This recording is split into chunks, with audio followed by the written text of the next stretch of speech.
بسم الله الرحمن الرحيم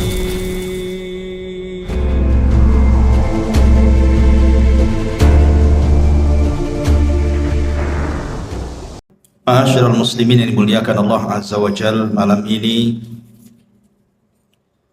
kita akan membahas biasa sirah para nabi. Tapi ada hal yang menarik untuk kita bahas di malam hari ini tentang 10 fitnah yang akan melanda di akhir zaman. Ma'asyiral muslimin yang dimuliakan Allah Subhanahu wa taala. Hudzaifah ibnul Yaman radhiyallahu an suatu ketika bermajlis dengan Amirul Mukminin Umar bin Khattab radhiyallahu an, sahabat-sahabat yang lainnya. Kemudian Umar radhiyallahu an mengatakan, ayyukum sami'a Rasulullah sallallahu alaihi wasallam yadhkurul fitan. Siapa di antara kalian yang mendengar dari Nabi sallallahu alaihi wasallam saat Rasul menyebutkan tentang fitnah-fitnah yang akan muncul?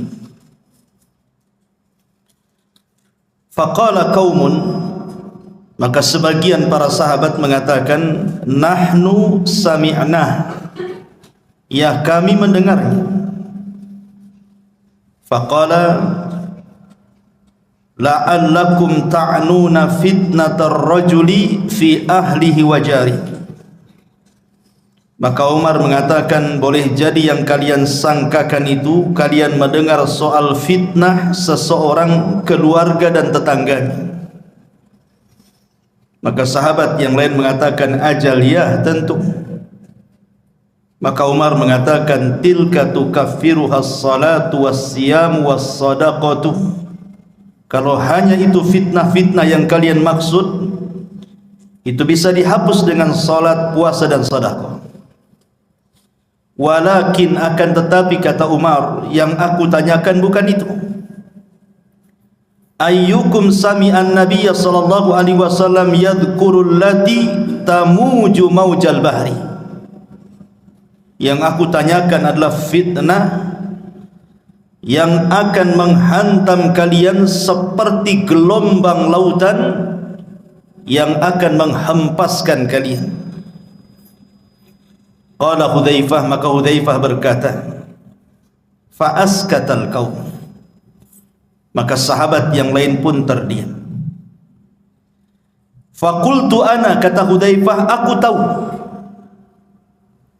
Qala, maka Umar mengatakan, anta lillah wa abu. Wahai Hudzaifah, demi Allah, ceritakan fitnah itu. Maka Hudzaifah ibnul Yaman mengatakan, sami'tu Rasulullah sallallahu alaihi wasallam tu'radul fitan 'alal qulubi kal hasiri 'udan 'udan. Fa ayyu qalbin ushribaha nukitat fihi nuktatus sauda wa ayyu qalbin anqaraha nukita fihi nuktatun bayda hatta tasira ala qalbaini ala al-abyad misli as-safa fala tadurruhu fitnatun ma damatis samawati wal ard wal akharu aswad murbadan kalkuzin muzakhiyah la ya'rifu ma'rufan wa la yunkiru munkaran illa ma ushriba min hawahu. Apa kata Hudzaifah? Kata Hudzaifah ibnul Yaman radhiyallahu anhu, dia mengatakan, fitnah akan dihamparkan ke hati-hati setiap manusia seperti tikar dihamparkan sehelai demi sehelai. Maka hati mana saja yang akan menyerapnya, maka akan berbekas satu titik hitam padanya. dan hati mana saja yang mengingkarinya maka akan berbekas titik putih di hatinya. Sehingga keadaan hati manusia menjadi dua bagian. Ada hati yang putih bersih seperti batu licin yang tidak terpengaruh oleh fitnah selama langit dan bumi tegak, tapi juga ada hati yang hitam kelam berdebu seperti cangkir yang terbalik. Akibatnya dia tidak mengenal yang ma'ruf, tidak pula mencegah yang mungkar. Dia hanya menyerap apapun yang bersumber dari hawa nafsunya. Hadis ini dikeluarkan oleh Imam Muslim dan yang lainnya. Perhatikan hadis ini ma'asyiral muslimin yang dimuliakan Allah Subhanahu wa taala. Nabi SAW menceritakan lewat lisan Hudzaifah Ibnul Yaman yang mendengar langsung dari Nabi bahwa nanti fitnah itu akan dihamparkan di tengah-tengah manusia seperti tikar yang dihamparkan berhelai-helai. Kemudian kata Hudzaifah Ibnul Yaman, beliau mengatakan, fa ayyu qalbin ushribaha, siapapun yang kemudian punya hati dan menyerap fitnah itu, maka hatinya akan diletakkan titik hitam. Siapapun yang mengingkari fitnah itu, maka Allah akan letakkan titik putih di hatinya. Di sini Nabi SAW mengisyaratkan bahwa di akhir zaman akan banyak fitnah yang muncul. Dan fitnah itu mengotori hati setiap manusia kecuali orang-orang yang Allah rahmati. Kenapa di sini Nabi SAW bicara soal hati? Karena masuknya fitnah itu dari hati. Masuknya fitnah itu dari hati. Makanya Rasul bercerita tentang hati. Karena kemuliaan manusia juga ada pada hati, sebagaimana kehinaan manusia juga ada pada hatinya. Lihat ketika Allah Subhanahu wa taala bersumpah dengan wattini wazzaitun wa turi sinina wa hadzal baladil amin. Allah bersumpah dengan apa? Dengan dua buah. Yang pertama tin dan zaitun. Yang kedua bersumpah dengan dua tempat, Tur, maksudnya Bukit Tur di mana Musa mendapatkan Taurat, wa hadzal baladil amin, dan juga dengan Mekah. Apa kaitannya dua tempat dengan dua buah itu? Bukit Tur adalah bukit yang sangat suci, makanya Allah katakan muqaddasi Tuah, bukit yang disucikan. Dan Mekah juga negeri yang disucikan oleh Allah Azza wa Jalla. Lalu apa kaitannya dengan tin dan zaitun? Tin dan zaitun itu maksudnya diarahkan ke Palestina. Karena di Palestina inilah banyak tumbuh tin dan zaitun. Maksudnya Masjidil Aqsa. Jadi Allah bersumpah dengan tempat-tempat suci. Aqsa tempat suci, Bukit Tur tempat suci, Mekah juga tempat suci. Kemudian setelahnya Allah Subhanahu wa taala bicara soal kondisi dua manusia. Manusia yang pertama fi ahsani taqwim, sebaik-baik ciptaan, dan manusia yang kedua aradatnahu fi asfala safilin, manusia yang direndahkan serendah-rendahnya, bahkan boleh juga lebih rendah dibandingkan binatang. Dari sini menunjukkan bahwa kebersihan hati itu bisa mengangkat derajat manusia dan kekotoran hati itu bisa merendahkannya. Makanya Allah mengatakan qad aflaha man zakkaha wa qad khaba man dassaha. Sungguh beruntung orang-orang yang membersihkan hati, dan sungguh rugi dan tidak beruntung orang-orang yang mengotorinya. Ma'asyiral muslimin yang dimuliakan Allah Subhanahu wa taala. Dari sini kita bertolak bahwa nanti di akhir zaman hati kita akan diuji dengan berbagai macam fitnah. Kalau hati kita mudah mendapatkan fitnah, maka Allah letakkan titik hitam dalam hati kita.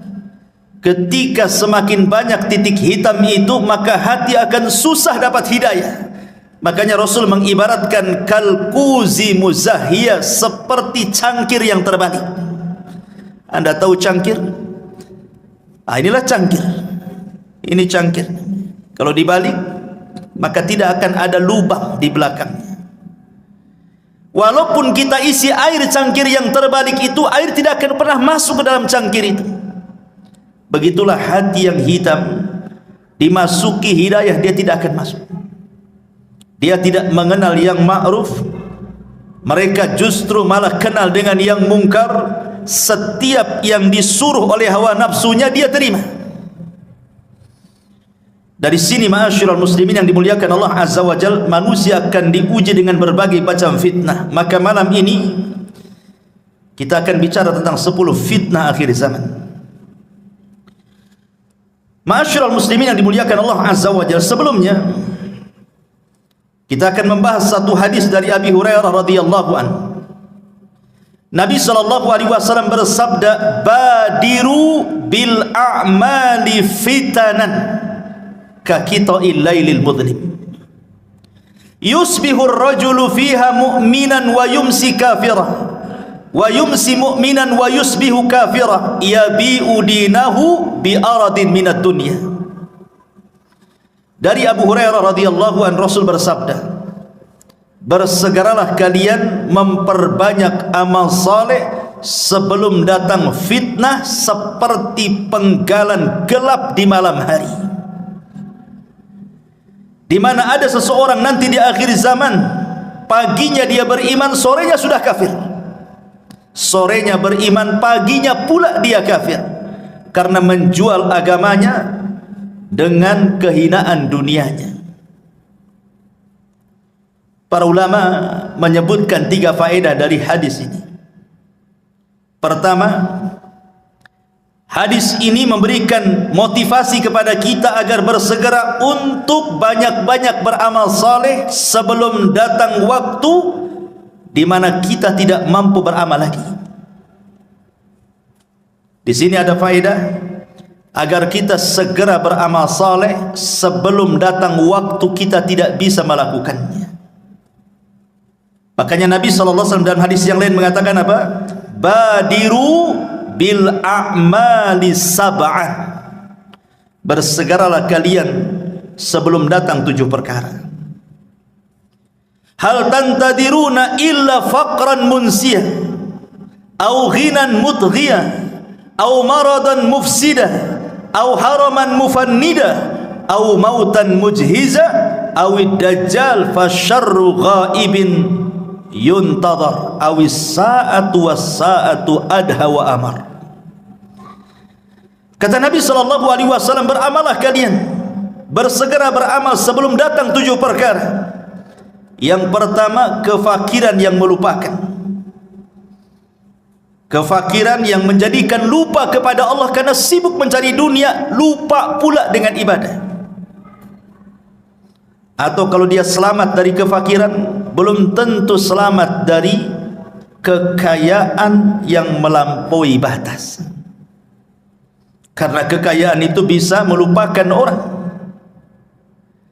Okelah dia selamat, dia kaya, dia pun taat kepada Allah Azza wa Jalla, belum tentu selamat dari yang ketiga, maradan mufsida, sakit yang membuat dia terduduk tidak bisa beramal. Kaya tapi tidak bisa sholat ke masjid, sakit. Kaya tapi tidak bisa dia bersilaturahim karena tidak bisa bergerak. Oke, dia selamat dari sakit, belum tentu selamat dari yang keempat, haraman mufannida, pikun, pikun yang melupakan segalanya. Oke, dia selamat dari pikun, tapi dia tidak selamat dari yang kelimanya, mautan mujahiza, mati mendadak, ketabrak, jatuh, mati mendadak. Atau mungkin dia selamat dari kematian mendadak, bisa jadi yang keenam, atau dia mendapatkan dajjal, dan dajjallah seburuk-buruk fitnah yang tersembunyi yang ditunggu oleh setiap manusia. Oke, dia selamat dari dajjal, dia tidak selamat dari kiamat. Ini 7 perkara. Kata Rasul, bersegera beramal soleh sebelum datang 7 perkara ini. Kemudian faedah yang kedua dari hadis ini memberikan satu isyarat bahwa di akhir zaman nanti akan banyak terjadi berbagai macam fitnah, di mana datangnya fitnah ini beruntun, belum selesai yang ini datang yang itu, belum selesai yang itu datang yang lainnya pula. Makanya Nabi SAW juga mengatakan, badiru bil a'mali sittah, bersegeralah kalian untuk beramal soleh sebelum datang 6 perkara. Imaratus sufaha, munculnya para pemimpin-pemimpin jahil yang merusak agama dan dunia. Kasratus syurat, banyaknya keamanan negara karena banyak kerusuhan di mana-mana. Wa bai'ul hukmi, jual beli hukum di pengadilan, membayar pengacara, membayar saksi, menyogok hakim. Istighfafan biddima, murahnya sebuah darah, pembunuhan mudah sekali, seolah-olah yang membunuh tidak tahu kenapa dia bisa membunuh, yang dibunuh makin bingung kenapa bisa dibunuh. Au qati'atir rahim, banyaknya orang memutus silaturahim. Au nasyun yattakhiduna al-Qur'ana mazamir, atau Al-Quran hanya disamakan dengan nyanyian. Orang mengundang orang itu untuk membaca Quran hanya untuk dinikmati lagunya, bukan untuk ditadaburi.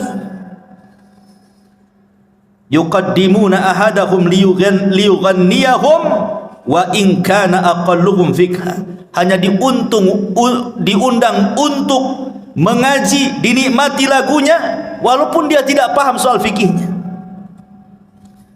Dan fitnah ini banyak, ini hanya sekelumit bahwa Rasul akan menjelaskan di akhir zaman akan muncul yang seperti ini.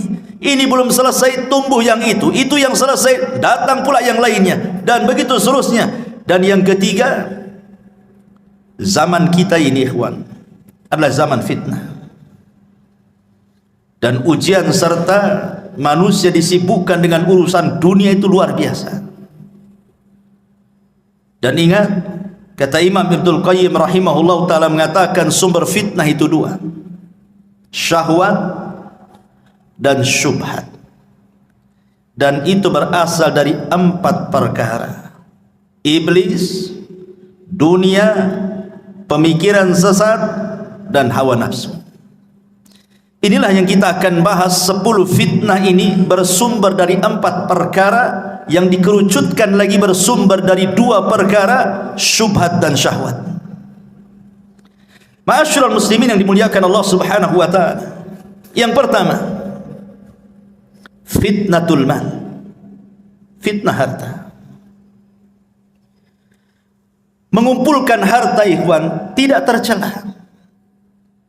Tidak, Al-Quran dan Sunnah tidak mencela orang mengumpulkan harta, karena manusia itu memang difitrahkan cinta dengan harta.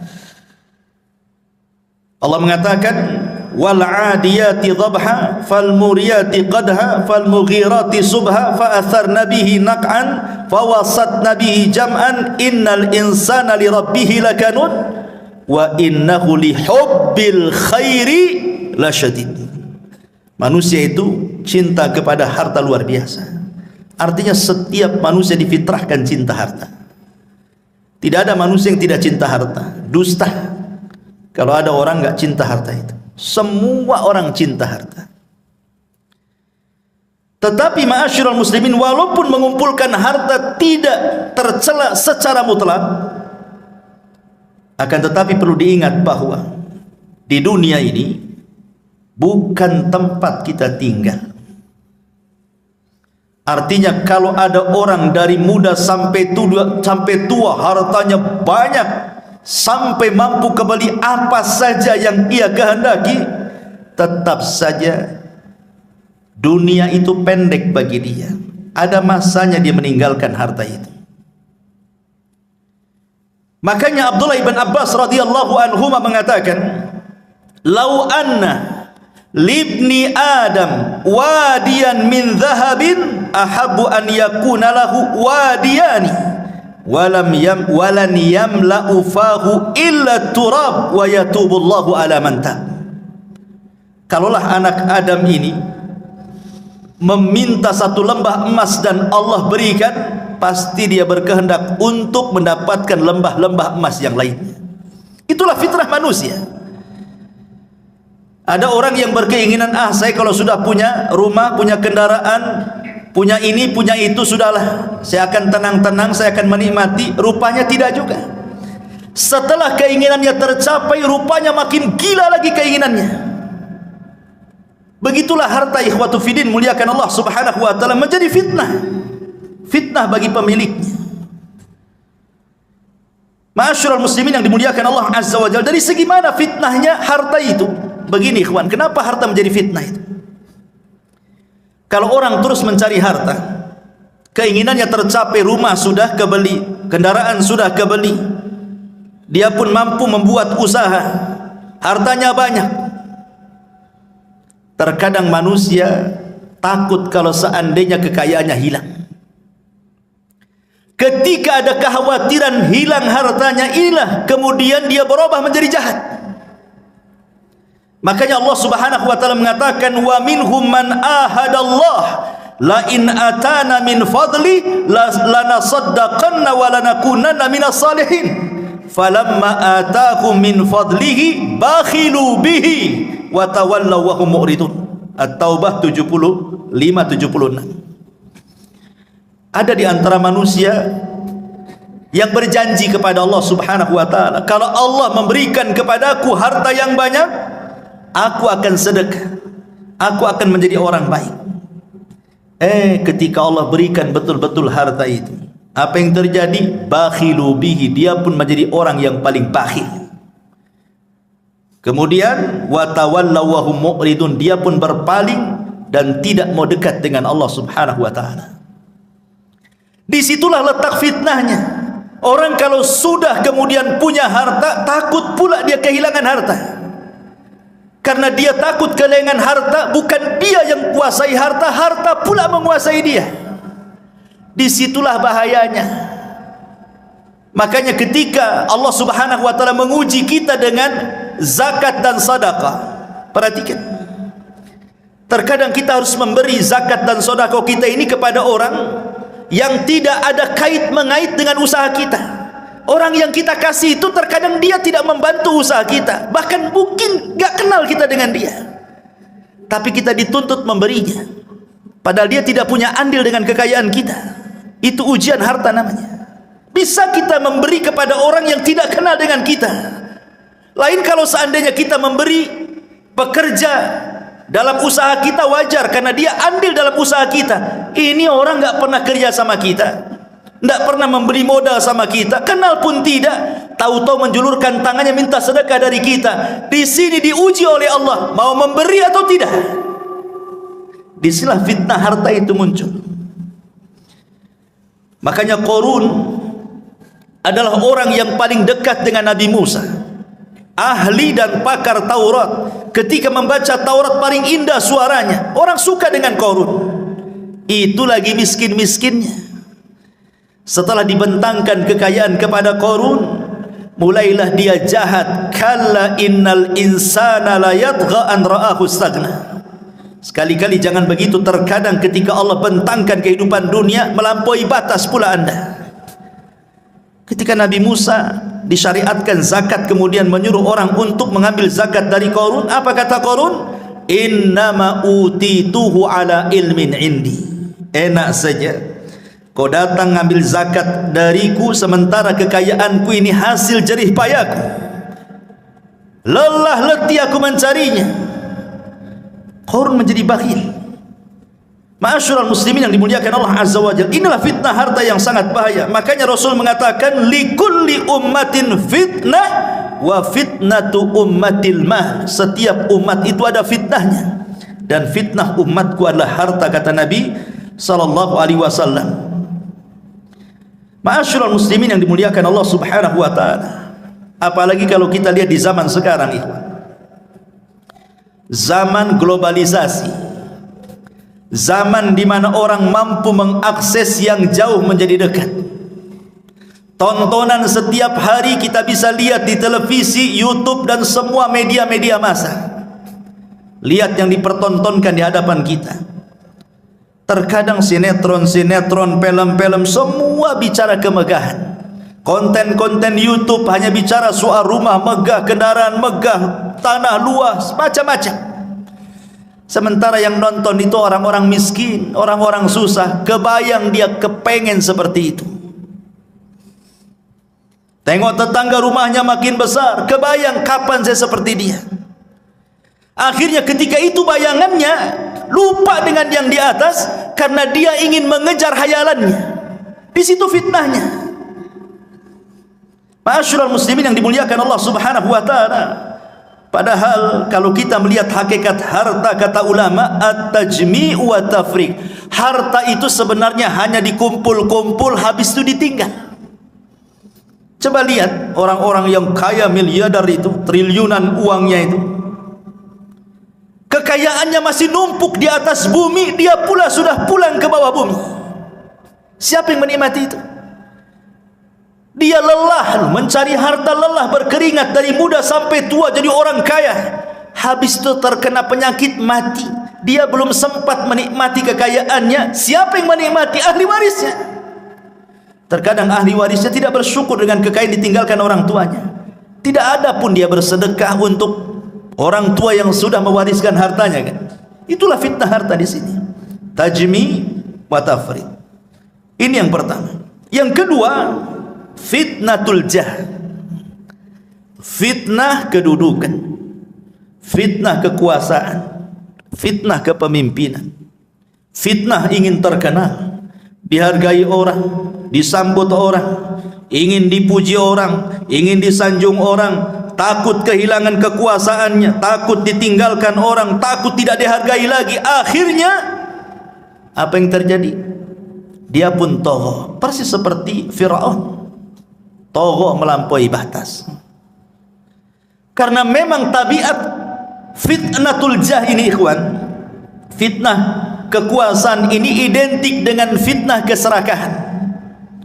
Orang kalau sudah berkuasa, dia tidak mau jatuh lagi.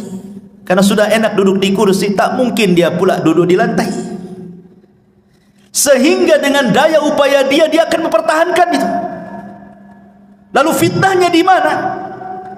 Fitnahnya di sini, ketika dia berpikir akan jatuh, dia sudah terbayang itu. Sudah tidak ada lagi acara-acara resmi kerajaan, pemerintah, tidak ada lagi sambutan-sambutan, tidak ada lagi sanjungan-sanjungan, tidak ada lagi pujian-pujian, tidak ada lagi, semuanya halaka anni sultaniyah, hilang kekuasaannya. Umar bin Abdul Aziz rahimahullahu ta'ala, ketika dia sedang sakit parah, dia minta dipapah ke kuburan. Kemudian dia pandang kuburan itu, kemudian dia menangis. Kemudian dia berteriak dan mengatakan, ma aghna anni maliyah, halaka anni sultaniyah, katanya. Kalau seandainya aku mati, kata Umar bin Abdul Aziz, tidak ada manfaat harta yang menumpuk di depan saya, tidak pun kekuasaan akan hilang begitu saja.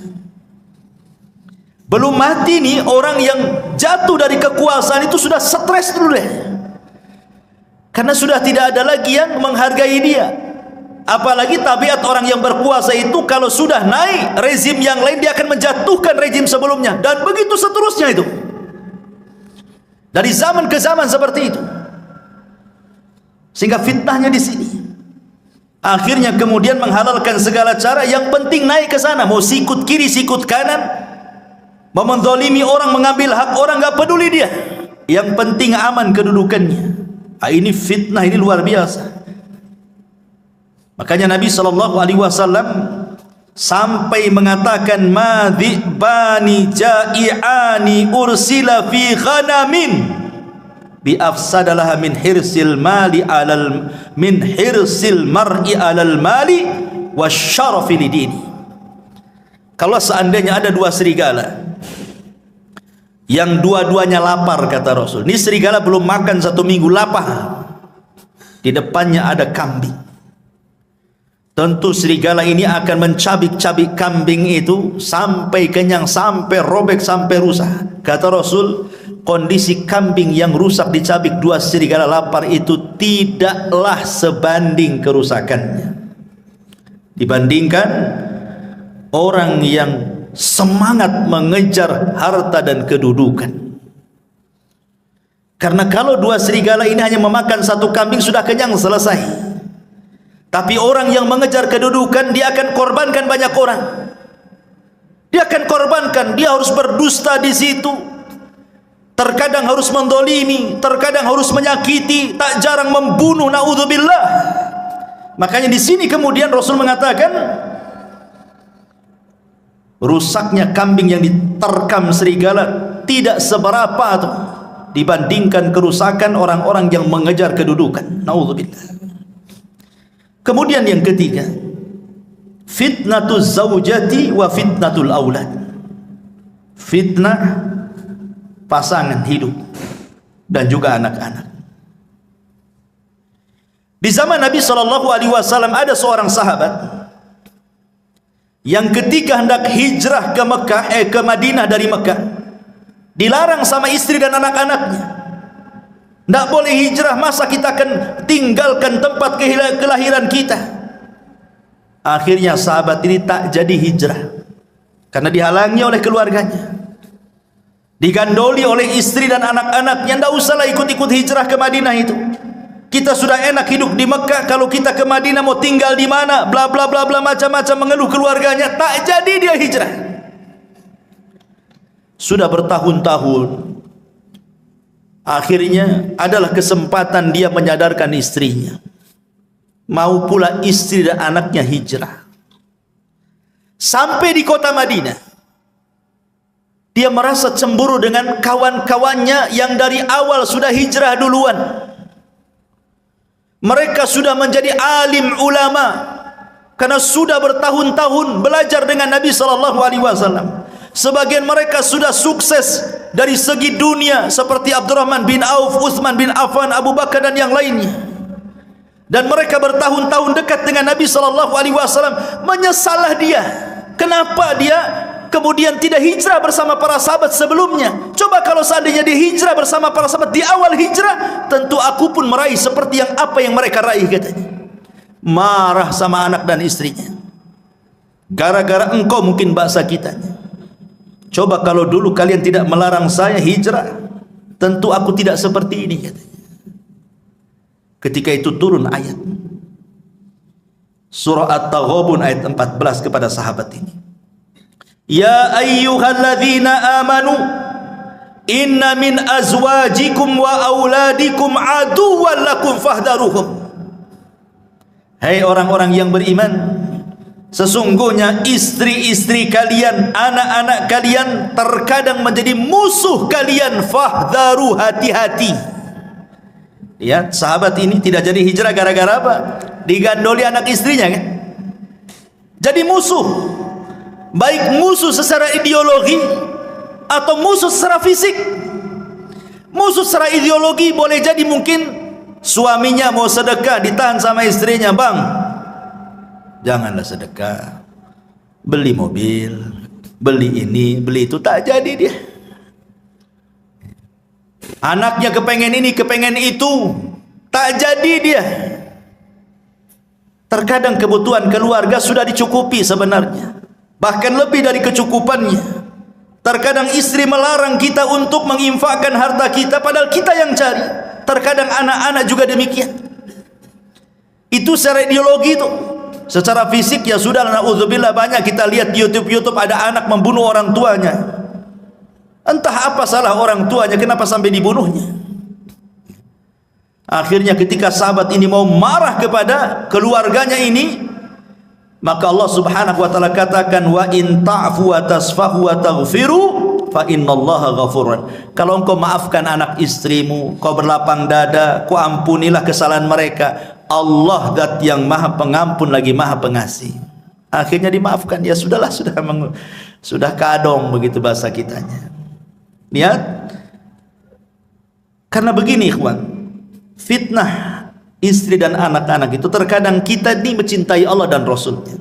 Kita orang Islam pasti kita cinta dengan Allah, cinta dengan Rasulnya. Tapi terkadang kecintaan kita kepada Allah dan kepada Rasulnya ini tidak lebih besar dibandingkan kecintaan kita kepada istri dan anak kita. Itu masalahnya. Buktinya saja, ada orang kepala rumah tangga lah, anaknya tertidur di waktu subuh. Mungkin anak itu baru safar dari mana gitu, sudah besar anak itu. Kemudian malamnya ngobrol sampai kemudian dia baru 1 jam subuh baru tidur. Kemudian bapaknya ingin bangunkan anak itu sholat subuh. Apa kata istrinya? Janganlah pak, kata. Anak itu baru datang capek, baru 1 jam dia tidur. Biarkanlah dia tidur, kata. Akhirnya kemudian suaminya sholat subuh sendiri, anaknya ngorok sampai terbit matahari. Kenapa orang tua ini membiarkan anaknya seperti itu? Karena sayangnya dia kepada istrinya dan sayangnya kepada anaknya. Itu di dunia. Di akhirat dia tidak sadar anak itu yang menyeret dia ke neraka. Ma'asyiral muslimin yang dimuliakan Allah Azza wa Jalla. Terkadang kita bapak-bapak ini dibuat durhaka dengan orang tua gara-gara istri. Banyak laki-laki yang durhaka dengan orang tua gara-gara istrinya. Padahal hak kita kepada orang tua itu porsinya lebih besar dibandingkan hak kita kepada istri kita. Kalau seandainya ada uang 1 juta, kemudian di situ ada 2 orang, 1 orang tua, 1 istri, kemana uang ini saya sedekahkan? Kata Rasul, Allah berfirman, yas'alunaka madza yunfikun. Qul ma anfaqtum min khairin falil walidaini. Mereka bertanya-tanya kepadamu wahai Muhammad, kalau saya punya uang kemana saya sedekahkan? Maka katakan ya Muhammad, kata Allah, sebaik-baik sedekah itu berikan kepada orang tua. Tetapi berapa banyak istri yang mempengaruhi kita, akhirnya kita durhaka dengan orang tua kan?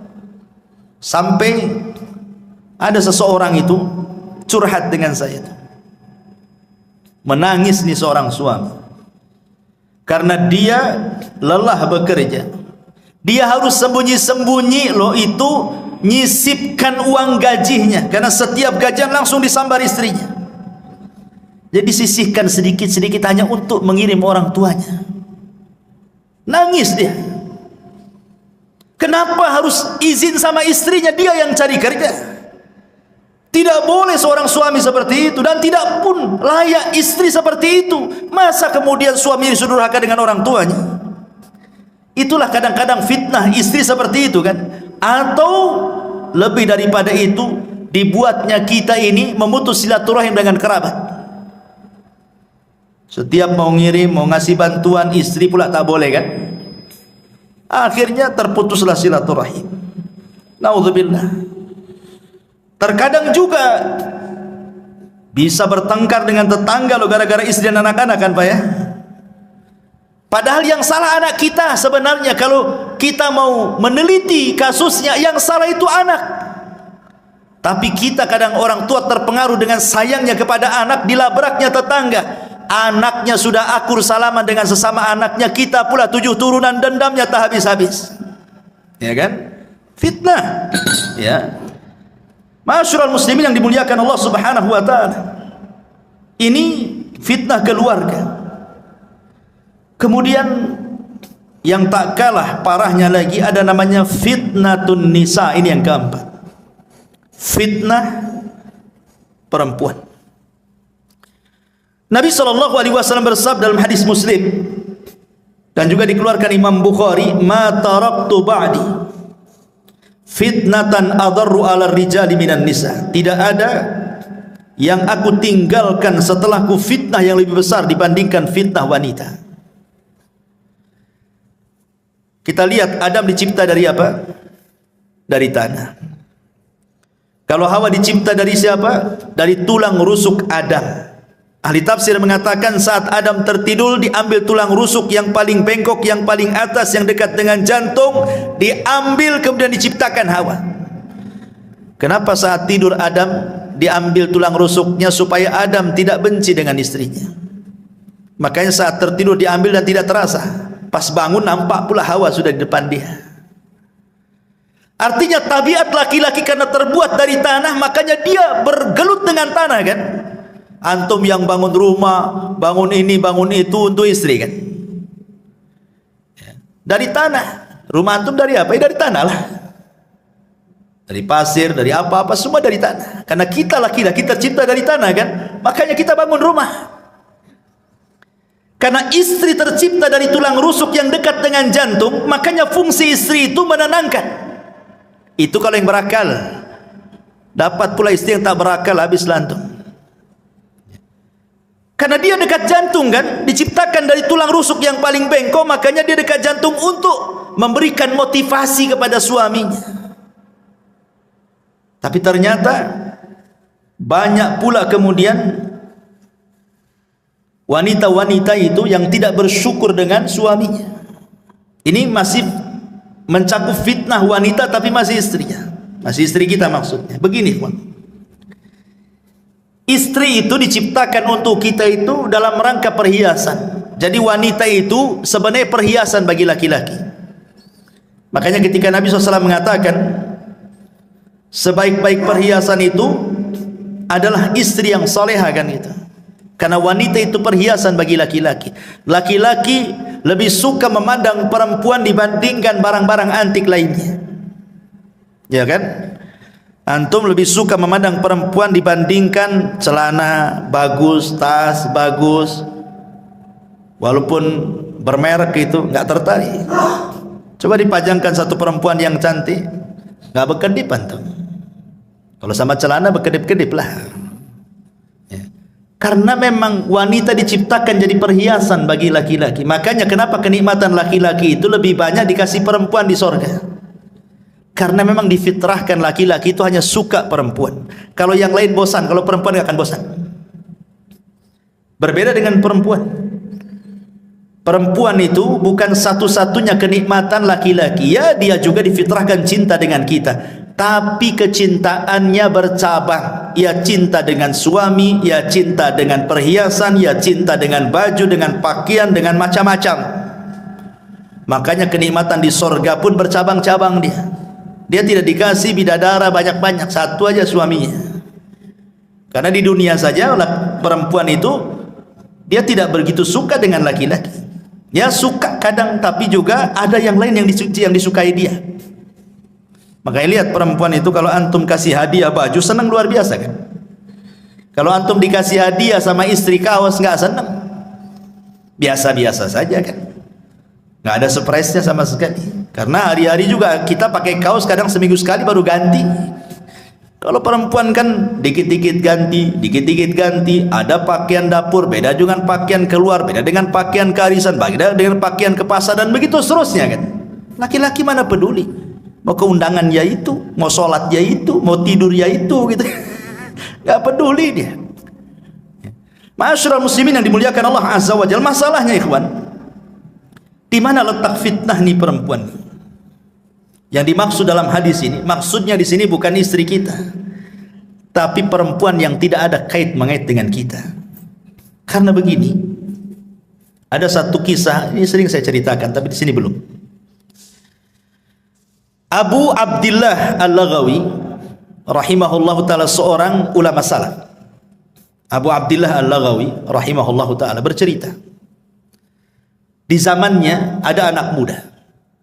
Anak muda ini rajin sholat, tidak lepas baca Quran, hadir terus di majelis ta'lim, pokoknya anak muda soleh.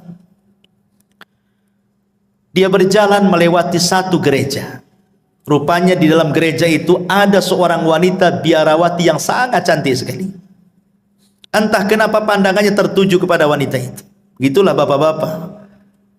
Ya, tak sabar kalau melihat yang bening-bening, langsung dituju matanya ke situ. Akhirnya kemudian setiap hari lewat gereja itu, setiap itu pula dia menatap wanita itu.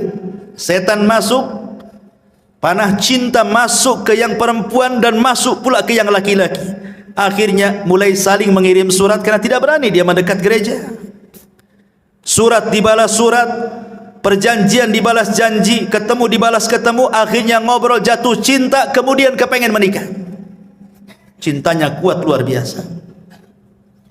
Masalahnya, yang satu muslim, yang satu Nasrani, biarawati lagi, tidak bisa menikah kecuali dia keluar dari petugas gereja. Sakitlah anak muda ini karena terus terpikir dengan wanita itu, sampai akhirnya sakitnya memarah, tidak mau makan, tidak mau minum, kurus, akhirnya sampai ke sakaratul maut, mati gara-gara cinta. Sebelum dia mati, ini Abu Abdillah Al-Laghawi ini menceritakan kisah ini. Dia datang, dia mengatakan, zurtu ilaih, aku menziarahi laki-laki itu. Kemudian aku ajak dia berdakwah menuju kepada Allah, mengingatkan rahmat Allah untuk bertobat kepada Allah Azza wa Jalla. Tapi di luar pemikiran Abu Abdillah Al-Laghawi, rupanya laki-laki ini mengatakan, ya Imam, kamu tahu kasusku dengan wanita itu, katanya. Aku cinta berat dengan wanita itu, katanya. Dan aku tidak mungkin dipisahkan dengan wanita itu. Kalau Allah Subhanahu wa ta'ala haramkan aku tidak berjumpa di dunia, maka jangan pula Allah haramkan aku berjumpa di akhirat, katanya. Kata Imam Abu Abdillah, lalu bagaimana caranya? Kau akan berjumpa di akhirat? Di luar pemikiran Abu Abdillah, tiba-tiba dia mengatakan, kafartu bidini wa amantu bidiniha. Ya Imam, saksikan sebelum wafatku, aku kufur dengan agamaku dan aku beriman dengan agama wanita itu, katanya. Dikiranya dengan cara seperti itu dia akan berjumpa di akhirat? La haula wa la quwata illa billah. Masalah ini oleh Imam Abu Abdillah Al-Laghawi disembunyikan, tidak mau diceritakan sama orang. Sampai setahun berlalu, rupanya nasib wanita itu sama pula dengan nasib laki-laki ini. Dia kepikiran laki-laki itu, akhirnya kemudian kurus kering, tidak makan, tidak minum, sakit, sampai pun hampir sakaratul maut. Ini Abu Abdillah Al-Laghawi ini mencoba ziarah kepada wanita itu yang masih Nasrani itu, karena sakit parah memikirkan si bujang tadi. Kemudian kata Imam Abu Abdillah, masya nukia fulana, ada apa dengan kamu, kenapa seperti ini? Kata wanita ini, engkau sudah tahu kasusku dengan anak muda muridmu itu, wahai Imam. Aku cinta dengan dia.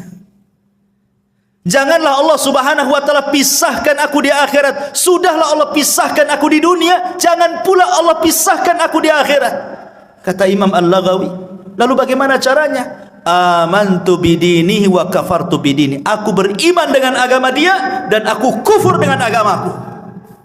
Subhanallah, terbalik-balik.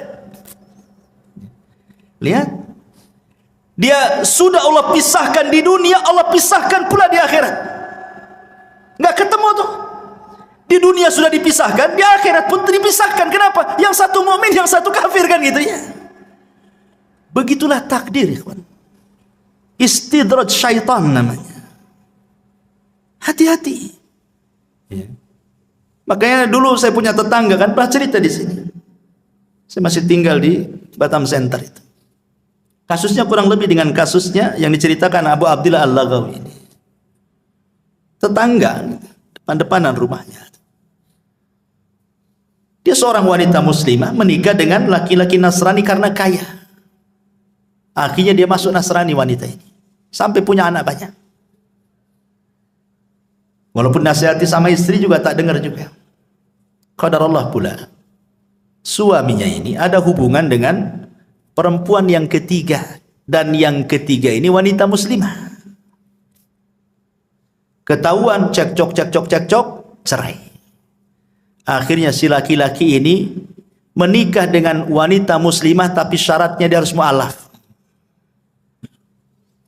Pertama, dia memurtadkan orang. Sekarang dia menikah dengan wanita muslimah, dia pula yang murtad dari agamanya masuk ke dalam Islam. Terbalik-balik dunia, ikhwan. Inilah dunia dalam berita namanya. Ma'asyiral muslimin yang dimuliakan Allah Azza, begitulah hidayah. Makanya fitnah perempuan ini sampai kepada taraf kufur. Sampai seorang ulama bercerita, dulu ada seorang hafidul Quran, betul-betul menghafal Quran, hafal Quran di kepalanya. Ketika dia ikut jihad perang, melawan tentara orang-orang Nasrani. Dalam Islam kan wanita tidak disuruh perang. Wanita itu ikut perang ya untuk mengobati orang yang keluka, masak dan begitu seterusnya kan dalam peperangan. Tapi maju di front terdepan itu tidak ada wanita dalam Islam seperti itu. Tapi orang-orang kafir biasa, mereka tentara wanita itu di depan. Rupanya anak muda yang hafal Quran ini digoda pula oleh salah satu tentara wanita Nasrani, diteriaki. Akhirnya entah kenapa kemudian masuk pula kesukaan laki-laki ini kepada wanita Nasrani, padahal musuh perangnya itu. Sampai dia terbayang-bayang satu malam tak bisa tidur. Kemudian dia mengintai-ngintai di manalah tenda wanita itu, padahal musuhnya tuh. Setan masuk betul pada hatinya, sampai dia datang kepada komandannya yang Nasrani itu, ditunjukkan di mana wanita itu. Tapi kata komandannya, tidak bisa, kau ini seorang muslim, kau musuhku katanya. Kata laki-laki anak muda ini, gimana caranya agar aku bisa ketemu dan kenalan dengan wanita itu? Gampang, murtad dari agamamu, jadilah kau Nasrani, kau jodohkan kau dengan dia katanya. La haula wala quwwata illa billah. Betul. Akhirnya dia murtad, hafal Quran, murtad, jadi Nasrani gara-gara perempuan. Kemudian menikah. Setelah beberapa tahun berjumpalah dengan kawan-kawan yang muslim ini. Dan ditanya anak muda ini, "Ya fulan, aina Qur'anu? Aina salatu? Aina ibadatu?" Di mana Qur'anmu? Di mana salatmu? Di mana ibadahmu katanya. Dia mengatakan, "Demi Allah, sudah hilang di kepalaku kecuali hanya satu ayat." Cuma satu ayat katanya. 30 juz hilang kecuali satu ayat. Kata seorang muslim, hat ainal ayat. Kalau begitu bacakan ayat yang tinggal tersisa satu ayat itu katanya. Kemudian dia mengatakan, ma yawaddul ladina kafaru law kanu muslimin. Apa artinya? Ma yawaddul ladina kafaru, nanti pada hari kiamat orang-orang kafir itu yawaddu, berkeinginan kalau mereka menjadi seorang muslim. Itu pula yang diingat ayatnya. Subhanallah. Itu kan nyindir dia, bodoh itu bahasanya kan itu. Nanti pada hari kiamat orang-orang kafir itu kepengen mereka jadi Islam, kok kamu pula jadi Nasrani, gitu maksudnya. Itu pula yang dihafalnya itu. Makanya dahulu ada seorang alimin ulama ahli sunnah namanya Imran ibn Hittan. Ini seorang ulama tabi'in yang menceritakan Muhammad ibn Sirin, seorang alimin ulama tabi'in. Imran ibn Hittan ini seorang pakar hadis, pakar tafsir, pakar syair dan macam-macam ilmu, sampai dijuluki ulama hadis di zaman itu. Tertarik dengan seorang wanita. Wanita ini anak daripada pamannya, sepupuan dengan dia. Cantik jelita. Masalahnya satu keluarga pamannya khawarij semuanya. Bahasa kitanya teroris semuanya. Dinasihatilah oleh kawan-kawan, ya Imran, jangan menikah dengan dia, nanti kau keseret dengan khawarij katanya. Kata Imran bin Hittan, tidak, gak mungkin. Aku sudah kokoh dengan akidah ahli sunnahku, tidak mungkin aku masuk khawarij. Dinasihati tak bisa.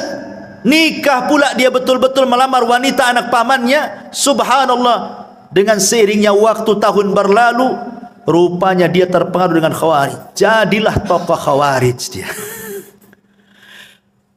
Jangan sangka kita ini sudah punya iman, punya Islam, dekat-dekat dengan syubhat, itu jangan. Nabi saja mengkhawatirkan Umar dengan agamanya saat memegang lembaran Taurat. Apa kata Rasul? Ya Umar, amutahawikun anta ya ibnal Khattab. Umar, kau sudah bingung ya dengan agamamu, ngapain kau bawa lembaran-lembaran Taurat tuh? Buang, kata Rasulullah. Amutahawikun anta ya ibnal Khattab, laqad taraktukum 'alal bayda lailuha kanahariha la yazigu anha ila hali, kata Rasul. Aku loh tinggalkan Islam ini terang benerang, malamnya seperti siangnya, yang tidak berpaling kecuali hancur. Kau pula bawa lembaran Taurat, buang wahai Umar. Dibuang sama Umar. Sekelas Umar dikhawatirkan agamanya sama Nabi. Siapa yang bisa membandingi Umar bin Khattab dengan kita, yang kalau dia satu jalan dengan setan, setannya yang kabur? Yang kata Nabi SAW, kebenaran yajri ala lisanihi wa qalbi, berjalan di lisan dan hatinya. Yang dikatakan Nabi SAW, setiap umat itu ada mulham, dan mulhamnya umat adalah Umar bin Khattab. Setiap pendapatnya turun wahyu, tapi masih dikhawatirkan agamanya sama Nabi kan.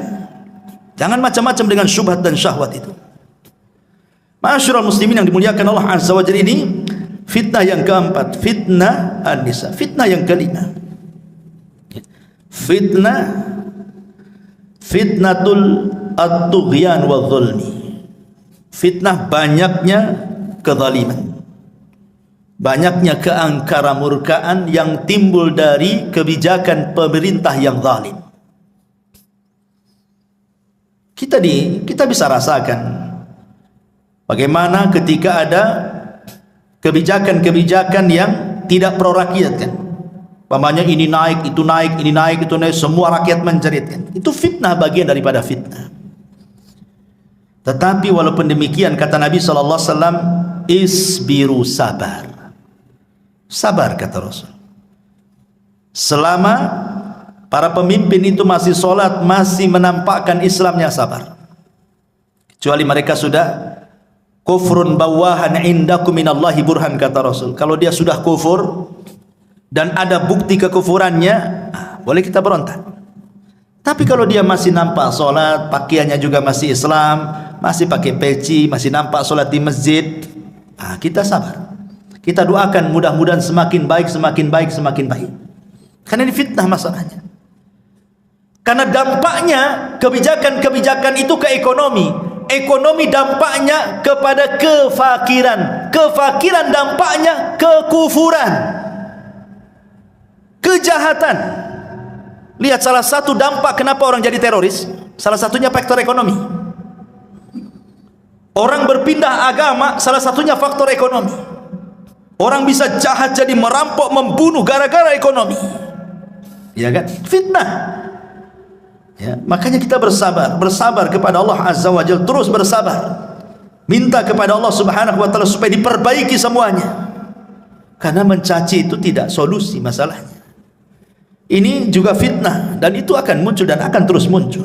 Kemudian yang keenam, fitnatut tafarruq wal ikhtilaf wa tahazzub. Banyaknya perselisihan. Antar sesama kita aja berselisih. Padahal bahaya. Dulu Imam Bukhari meriwayatkan begini. Jadi Nabi SAW baru saja turun wahyu, diberitahu tentang tanggal Lailatul Qadar. Jadi turun wahyu memberitahu tanggal dan malam Lailatul Qadar itu. Pamannya turun wahyu tanggal 27 atau tanggal 29 gitu ya. Rasul sudah ada tuh di otaknya itu, karena turun wahyu diberitahu tuh tanggalnya. Senanglah Rasul itu kepengen memberitahu sahabat tentang malam apa Lailatul Qadar dan tanggal berapa gitu. Akhirnya keluar rumah, ingin kasih tahu, maksudnya saking senangnya Rasulullah. Di tengah jalan ada dua sahabat bertengkar, melengking-lengking suaranya, saling mengotot keduanya. Akhirnya Nabi SAW sibuklah melerai dua orang ini sampai dilupakan tanggal dan malam Lailatul Qadar itu. Karena sibuk ini, sehingga ketika sudah selesai ini melerai keduanya, lupa dia tanggal berapa tadi, dilupakan sama Allah. Dari sini menunjukkan ikhwatu fillah bahwa perselisihan itu sebab mahkul khair wal barakah, diangkatnya kebaikan dan keberkahan sebab perselisihan ini. Coba kalau seandainya kasusnya seperti kasusnya Imam Syafi'i dan muridnya Yunus ibn Abdil A'la As-Sadafi rahimahullahu ta'ala. Jadi Yunus ibn Abdil A'la As-Sadafi ini muridnya Imam Syafi'i. Suatu ketika berdebat dengan gurunya, entah masalah apa perdebatannya, sampai meninggi suaranya. Akhirnya dia angkat kaki dari majelisnya Imam Syafi'i, kemudian pulang dan tidak pernah muncul lagi di majelis itu. Imam Syafi'i rahimahullahu ta'ala akhirnya mencoba mendatangi muridnya Yunus ibn A'la As-Sadafi. Kemudian setelah sampai di rumahnya, dia menasihati, ya Yunus, la tuhawil al-intisar fi kulil ikhtilaf, fa ahyanan kasbul qulub awla min kasbil mawaqif. Yunus, kata Imam Syafi'i, janganlah setiap perselisihan itu kau bela habis-habisan pendapat, karena menutup hati supaya terus bersama itu lebih utama dibandingkan mempertahankan pendapat. Bukankah persamaan kita lebih banyak dibandingkan perbedaan? Ya Yunus la tahdamil jusur allati banaitaha wa abbartaha farubbama tahtaju lil audati yauman ma. Wahai Yunus, janganlah kau hancurkan tu jembatan itu yang kau sudah bangun sendiri dan kau lewati. Boleh jadi suatu hari kau pengen lewat jembatan itu sementara sudah hilang pula jembatannya. Artinya kalau benci janganlah benci mati. Nanti kau juga akan datang lagi kepadaku, gitu maksudnya. Ya Yunus, wahai Yunus, katanya, akrih al-khata'a daiman wala tukrih al-mukhti. Kau boleh benci dengan kesalahan, tapi jangan pula benci orangnya. Ya Yunus, intakidil qaul lakin ihtarimil qail. Yunus, silahkan kau kritik ucapan, tapi hormati yang mengucapkannya. Fa inna muhimmatana an naqdi 'alal mardi la 'alal marid. Karena tujuan kita itu mengobati penyakit, bukan membunuh orang yang terkena penyakit. Maksudnya Imam Syafi'i mengajarkan kepada kita, selama perselisihan itu bukan perselisihan yang boleh jadi mungkin kita keluar dari Islam, sesat akidah kita, ini masih masalah furu sesama kita. Terkadang luar biasa. Jangankan lagi sesama murid-murid, ustad-ustadnya pun dijauhi. Kadang-kadang ada orang seperti itu. Tak apa masalahnya. Dan itu terkadang dimunculkan karena fanatik. Fanatik buta kepada tokohnya, kemudian tidak mau tokoh yang lainnya. Dan itu bahaya. Dan ini adalah fitnah ikhtilaf ini. Ini sangat bahaya sekali karena akan melemahkan kaum muslimin dan akan bercerai-berai. Tidak ada lagi kekuatan. Kemudian yang nomor 7, fitnatu a'immatil mudillin. Fitnah munculnya para duat yang menyesatkan manusia. Kata Rasulullah sallallahu alaihi wasallam, innama akhwafa ma akhafu alaikum al-munafiqu alimul lisan. Sesuatu yang paling aku khawatirkan, kata Rasul, sesuatu yang paling aku takutkan, kata Rasul, munculnya para munafik yang lihai cara berbicara, pandai berdiplomasi, ngomongnya luar biasa, tapi isinya kesesatan semuanya. Makanya kita kadang-kadang lihat YouTube kan, banyak kali jadi ustad-ustad dadakan itu, macam-macam itu seruannya. Sampai saya pernah ceritakan kan, ada seorang dai di Malaysia itu sampai mengklaim dia bisa menyelamatkan murid-muridnya dari neraka kan. Masuklah ke jamaah saya, kalau kalian masuk neraka akan kulempar serbanku, tinggal tangkap ku masukkan ke surga. Enak kali masuk surga, ada jaminan pula masuk jamaah dia. Ini multi level marketing atau ajaran Islam ini? Mau cari-cari banyak orang? Bukan begitu. Bukan semudah orang itu naik surga. Naik surga itu darajat, naik susah. Kalau nerakanya darokat, tinggal jegur saja. Tak perlu belajar masuk neraka itu, tak perlu sekolah tinggi-tinggi. Beli saja minum khamar, minum, masuk neraka. Ma'asyiral muslimin yang dimuliakan Allah Azza wa Jalla. Kemudian juga, karena waktu juga, yang ke-8, fitnatul qatli, fitnah pembunuhan, yang disebut dengan al-haraj. Orang mudah membunuh. Zaman sekarang orang mudah membunuh. Kata Nabi SAW, al-qatil la yadri fima qatal, wal maqtulu la yadri fima qutil. Orang yang membunuh bingung kenapa dia bisa membunuh, orang yang dibunuh pula bingung kenapa pula bisa dibunuh. Enggak jelas alasannya, main bunuh-bunuhan begitu saja. Gara-gara waris, ya kan? Gara-gara masalah utang piutang, bunuh-bunuhan. Gara-gara soal dendam, bunuh-bunuhan. Macam-macam. Cemburu suami istri cerai, dibunuh pula istrinya. Nah, begitu seterusnya, ya. Kemudian yang nomor 9, ini yang paling bahaya. Fitnatuddin, fitnah agama. Makanya kenapa Nabi SAW berdoa kepada Allah, Allahumma la taj'al musibatana fi dinina. Ya Allah, jangan jadikan musibah itu terkena kepada agama. Silahkan kau uji anakku, istriku, hartaku, usahaku, silahkan. Tapi jangan diuji agama. Karena kalau sudah yang diuji agama ini bahaya. Orang bisa kufur, bisa syirik, bisa macam-macam, enggak akan bahagia dunia akhirat. Makanya banyak-banyak berdoa kepada Allah, Allahumma la taj'al musibatana fi dinina. Ya Allah, jangan kau jadikan musibahmu menimpa agama. Dan yang terakhir tentu fitnah yang merangkum semua fitnah. Apa itu? Fitnatud Dajjal. Ini merangkum semua fitnah. Makanya surah Al-Kahfi itu Allah Subhanahu wa taala menceritakan tentang kisah Dzulqarnain. Bicara soal kekuasaan. Allah bicara tentang kisah Ashabul Jannatain, tentang harta, dua kebun yang kufur. Kemudian yang ketiga kisah tentang Nabi Khidir dan Musa, kisah tentang ilmu. Kemudian kisah Ashabul Kahfi, kisah soal agama. Karena fitnah itu bisa saja dari agama, bisa saja dari dunia, bisa saja dari kekuasaan, bisa saja dari pemikiran. Dan itu ada pada Dajjal. Makanya kenapa kita disuruh membaca surah Al-Kahfi? Karena terangkum 4 fitnah ini ada pada Dajjal.